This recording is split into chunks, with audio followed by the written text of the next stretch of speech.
All right, hello everyone. David here from NM Brief Relief and NM Silver and Gold Exchange, where we help with the preservation of your health through the ingestion of cannabinoids, specifically CBD, and the preservation of your wealth with the acquisition, purchasing, and stacking of precious metals, in particular gold and silver. But what we're going to be talking about today is going to be the difference between money and currency. I have been screaming at the top of my lungs, top of mountains, but it is really hard to wrap your head around and to understand that there is a difference and that we today use currency and not money. And we haven't used or been using real money for at least 50 years. Gold in particularly has been over 80 years, 90 years, almost. So we're gonna get more into that. Like, why do we use paper money? Why do we accept it? Why do individuals take it? Why do we work for it? Struggle for it, strive to get more of it. People kill for it. So it's like, why? When did this start? And why did it start? Has America individually used paper money since its inception in 1777? Um, uh, and does our U.S. Constitution say anything about gold, silver, money, currency, all the above? Again, it's very hard to wrap your head around. We are not taught about this in our educational backgrounds that we have here in America, and I believe it's on purpose that they literally do not want us to understand the difference between currency and money, why money is important, why silver and gold are are really hedges against economic crises. They tell us isn't worth anything, but yet central banks around the world stockpile it like crazy, specifically gold, and they have been a lot in the last 10 to 20 years. Now, there's a channel on YouTube called Truth Never Told. I love this guy. He's awesome. He shows you in a different perspective, but he has this saying about the U.S. dollar, that it's a generational debt-based fiat Ponzi scheme, and if you think about it, and if you know the way the U.S. dollar really works, and how they print money out of thin air, then you understand that it is a Ponzi scheme and that you got to continuously get into debt in order for the system to stay functional. I mean, when I was younger, the national debt was like at $12 trillion, and like, oh my God, and now it's over 22 trillion. And it's like almost double, and they just keep kicking the can down the road, and eventually it's gonna come to a head. But generational debt-based fiat Ponzi scheme. Remember that. Now, the Chinese were the first to actually start using paper as money, as currency in their kingdom. I've been around 400 AD. I'm not too sure if I'm right on the dates. Maybe 700 AD, maybe even about 700 BC. Around that 1,000 years, they started using paper money. However, it didn't really catch hold for the rest of the world until about the 17th century that Europe really started using paper currency peripherally. And so the difference between paper currency and money is that the currency isn't a store of value unless it's backed by something that has value. Money is a store of value, meaning that it will hold value over long periods of time. With the dilution of the U.S. dollar, and they keep printing more and more of it and diluting it, they actually take the value out of the rest of them that are out there. Today, all the world's countries are in a fiat paper money system. Not one country has a precious metal, silver or gold monetary system. Our currency hasn't been money for at least 50 years, since 1971, since Nixon took us off the gold standard. However, before that, like in 65, when silver was taken out of the U.S. monetary system, in 1933, when gold was taken out of the U.S. monetary system. For the past 4,000 years, gold and silver has been used as money, all the way back to the Egyptians. And but to understand where we are today, I'm gonna go through the American monetary system and better explain to you exactly why we are today, and so that you can maybe understand why we accept this and work for it so hard. I mean, it's a little piece of paper, burn it, it's already tearing. But they'll just go print some more, you know? Um, so when America was born, the founding fathers knew that in order to have a thriving country and economy that would grow and last and thrive and survive, you had to have a good monetary system. So naturally, they decided to have a gold and silver standard actually put into the Constitution. It's in Article 1, Section 10, I believe, where it literally says that no state shall coin money, emit bills of credit, or make anything but gold and silver coin as tender in payments of debts. So, again, they could not just make some paper and say, let me pay you with it. Does it sound a little weird now? Like they're just gonna print some paper up and you can start using it, or they'll pay you with it for your hard work. Now, how did we get here? So, our country thrived from its inception, from 1977 all the way to the 20th century, and its inception of the Federal Reserve Act in 1913, and the government's 1933 gold confiscation and illegal making it illegal to possess. In essence, literally robbing the country of their wealth. Now, they didn't rob the world, they just robbed the American people. The world was still able to exchange their gold certificates for gold, but after 1933, no Americans could do it. And it was you had to bring in all your gold and gold certificates and exchange them for these pretty pieces of paper. And if you didn't, you could get 10 years in prison and or $10,000 in fines. Now, that would make you really not wanting to do that and maybe not understanding the exact what's going on. You take your gold in. But it was robbing the nation, the greatest theft of the American people that has ever happened.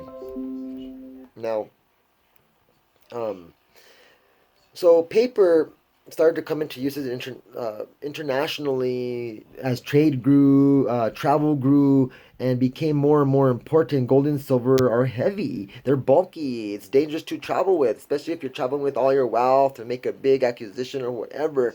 You know, it's very you know it's dangerous to carry a lot of gold and silver on you.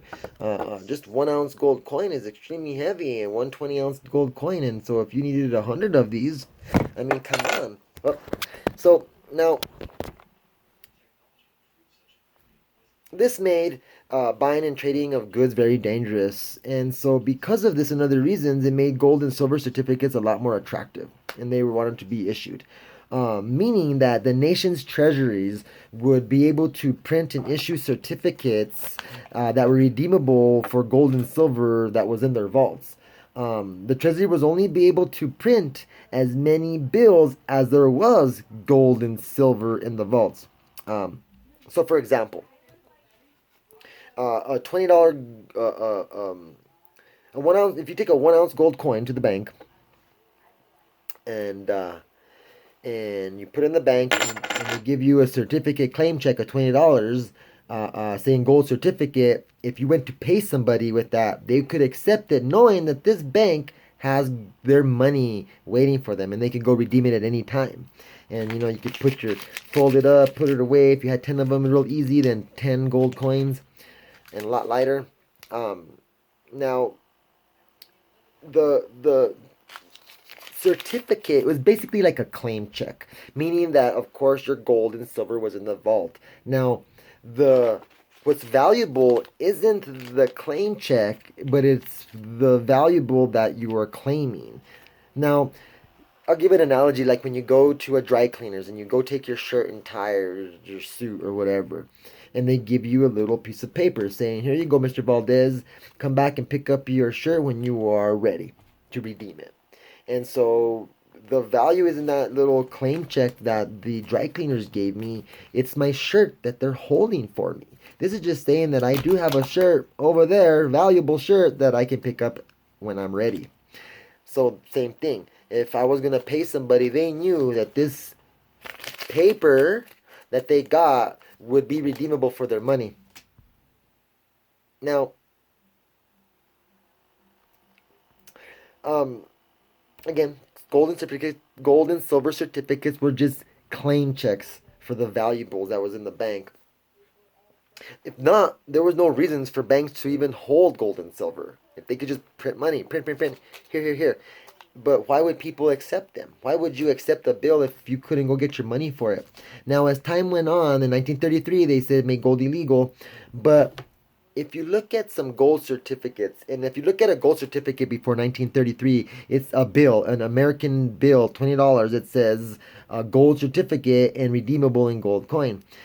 Now, I have here a 1928 bill um, that is a gold certificate. It's a Series A, first series of the year.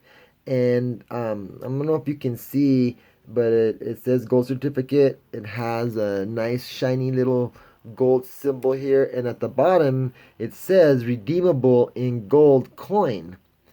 Now, the top is a little small, so I'm going to read it to you. This certificate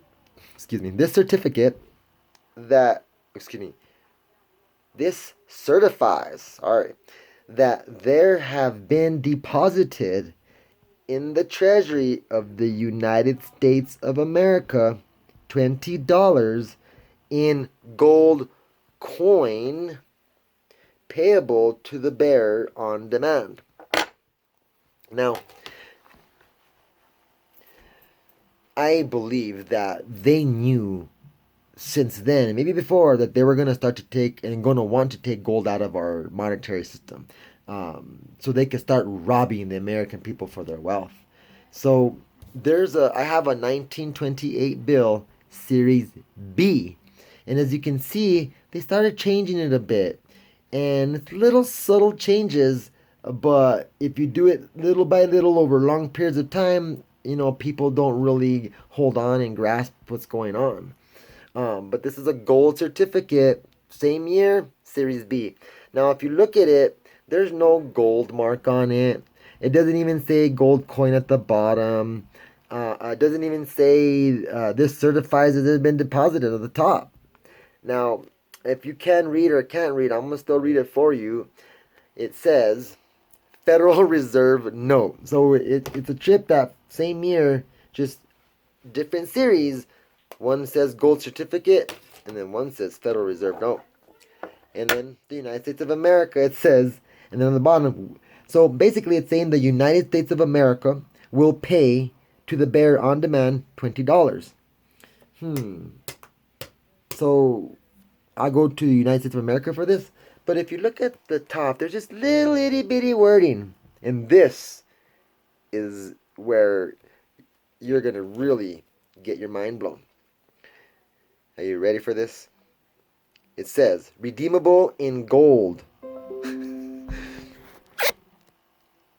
On demand at the United States Treasury, or in gold, or lawful money at any Federal Reserve Bank. So, if this is able to be redeemable in gold, then, redeemable on demand in lawful money. Pardon me. Still a gold certificate. You still get your gold for it. But it says, go a little bit quicker, say it all so you can hear it already. Redeemable in gold on demand at the United States Treasury, or in gold or lawful money at any Federal Reserve Bank. Now, lawful money. So, if this is redeemable for money or gold, which seems to be the same, money and gold, same thing, then what would this be? Like, that just doesn't make sense to me. Like this other one, $20 in gold payable to the bearer on demand. So, to me, if this isn't money, this is redeemable for money, then this is currency. This is not money, this is currency. But after 1933, gold was taken out. Now, after 1965, silver was taken out of the monetary system. Now, I have a silver certificate I want to show you also. And this, kind of like the gold certificate at the very beginning, but it says silver certificate at the top. And it says, this certifies, just like the gold certificate said, that there is on deposit in the Treasury of the United States of America $1 in silver payable to the bearer on demand.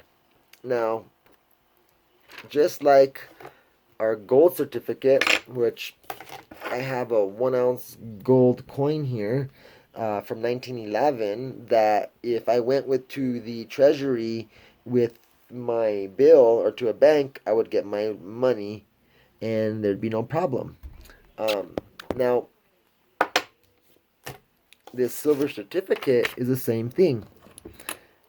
I would be able to get for my 1 ounce, my $1 gold coin, silver coin. Now,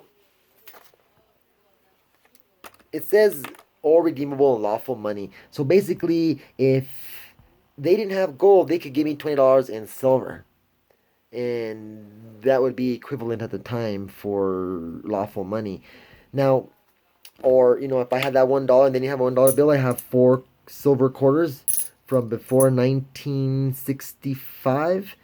This one's from 1957, and I like to make this little analogy about gas. Look up gas. How much a gallon of gas was in 1957. Now, if you look at it in 1957, a gallon of gas was about 25 cents. Okay? You could get a gallon of gas with your quarter. Now, if you go to see how much this quarter is worth in silver right now, it's about $2.50 in silver, maybe like $3 now. So it held its purchasing power. You can still get a gallon of gas with your 25-cent silver quarter with the silver content inside.